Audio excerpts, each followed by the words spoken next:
Bora, Gil!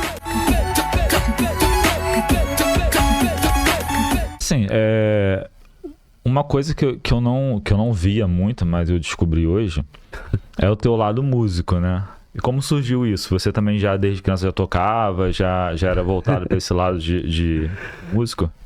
Olha, tudo começou assim, eu era da igreja, eu era da Assembleia de Deus, aquela lá do pandeiro, aquela igreja do reteté. O pessoal fala do reteté. Sapatinho de fogo. Sapatinho de fogo, fogo no chão. Eu era da igreja, mas eu meio que me rebelei. Mas mesmo assim eu não deixo a minha crença em Deus em segundo lugar, não deixo. Deus é sempre em primeiro lugar. Então, eu era da igreja e o meu sonho era estar lá em cima tocando, né? Como os levitas, né? Que são os levitas, que são os músicos da igreja.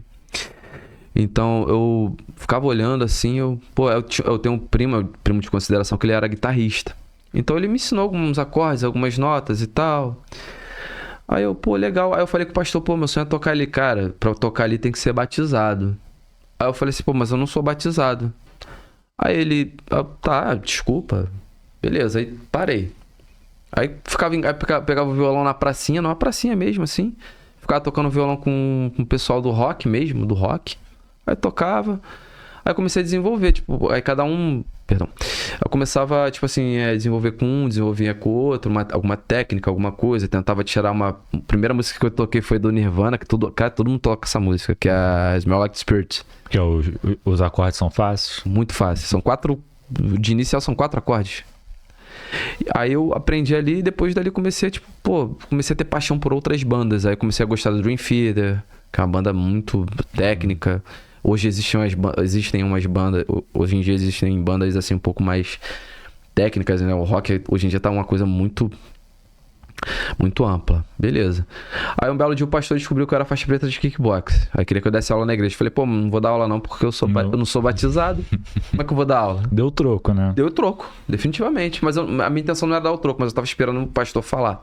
Falei, pastor, não dá pra dar aula não. Não, mas agora tá diferente. Falei, a palavra de Deus mudou? Falei assim, mudou? Aí ele... Não, mas é que é uma coisa totalmente diferente. Falei, não, é porque levita tem que ser batizado. Eu falei, professor de kickbox não tem que ser... Não, então... Aí beleza, aí eu saí da igreja. Esse meu primo que me ensinou algumas coisas.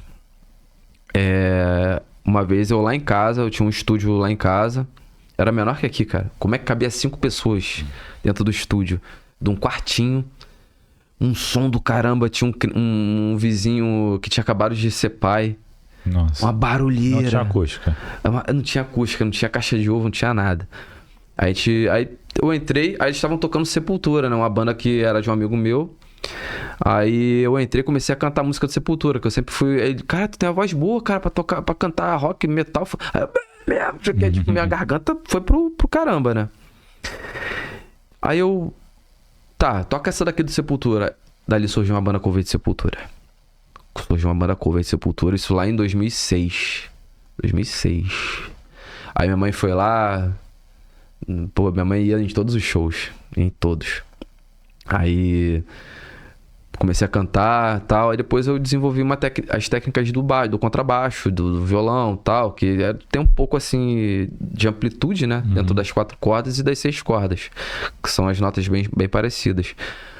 Aí eu comecei a tocar baixo numa banda, depois tocar baixo em outra. Aí em 2014 eu tocava numa banda de metal, que era Hand Sol. A gente tem uma música gravada com a minha voz e a Narxins, que era uma banda de metal. Eu tenho 4 músicas gravadas. Mas eu parei com metal porque, assim, o mercado de músico, ainda mais pro rock aqui no Brasil, é muito fraco. Então, assim, só o meu baixo foi R$3.000 na época. Então, assim, vendi o baixo, parei com tudo. Falei, aí 2015 já veio a parte audiovisual. Foi onde eu parei com a música, cortei o cabelo e... Eu tinha mesmo o visual de roqueiro. Tinha. E engraçado, eu não tenho tatuagem. E isso pro audiovisual é bom. Entendeu? Quando eu chego no set, é só botar armadura. E alinhar a barba, ou fazer alguma coisa assim, ou no cabelo, pentear o cabelo do jeito que tava na outra cena. Porque... Por isso que eu tenho vontade de fazer tatuagem, mas vai me prejudicar agora É. com questão artística. Porque eles preferem gente sem tatuagem. Porque pra cobrir é muito complicado, né? É demorado. Ainda mais cena de batalha. Se você passou a base assim no braço, vê uma espada, passou assim uma lança, aparece tatuagem na hora. Ainda não existe uma base tão assim eficaz pra poder cobrir uma tatuagem. E hoje você é músico nos tempos vagos, por hobby? Ou você também pretende, porque você é um cara multiplataformas, multitalentos, você pretende também ter um projeto pra crescer nessa área da música? Na música eu parei, né? Eu parei. Se bem que tem um amigo meu que ele é policial militar, ele tá querendo voltar com a banda. Só que eu falei, cara, tenho certeza que essa música Cowboy Boladão é até dele. Aliás, era da banda, mas, pô, a gente tocava junto, então, beleza. Aí a primeira voz era dele, a gente só fazia o backing vocal. Ele quer voltar com a banda, eu falei, vê suas folgas, eu vejo as minhas, a gente alinha. Junta todo mundo, faz uma reunião. Mas a princípio, se fosse pra voltar com a banda, não seria pra voltar pra fazer shows. Seria mais pra Spotify, tal, alguma coisa. Se desse bom em algum show, pintasse um cachê muito bom, um cachê que dava pra largar algum trabalho pra viver daquilo, por que não? Então a métrica, né, a questão da a gente tentar voltar com a banda seria pra internet, que hoje em dia o pessoal, né, mais depois de uma pandemia, o pessoal tá mais interligado na web. Então eu falei, cara, gravar em estúdio, lança num Spotify da vida, a gente começa a monetizar e vê o que vai dar, cara. A gente vira uma Mamonas Assassinas aí, quem sabe? Faz um clipezinho. Porque a banda era bem assim, não era besterol, a gente falava da vida, mas de uma forma engraçada. Uma forma engraçada, não tinha palavrão, não tinha nada. Era uma coisa até... Os músicos eram bons e... Aliás, são bons até hoje, que todos eles são fenomenais.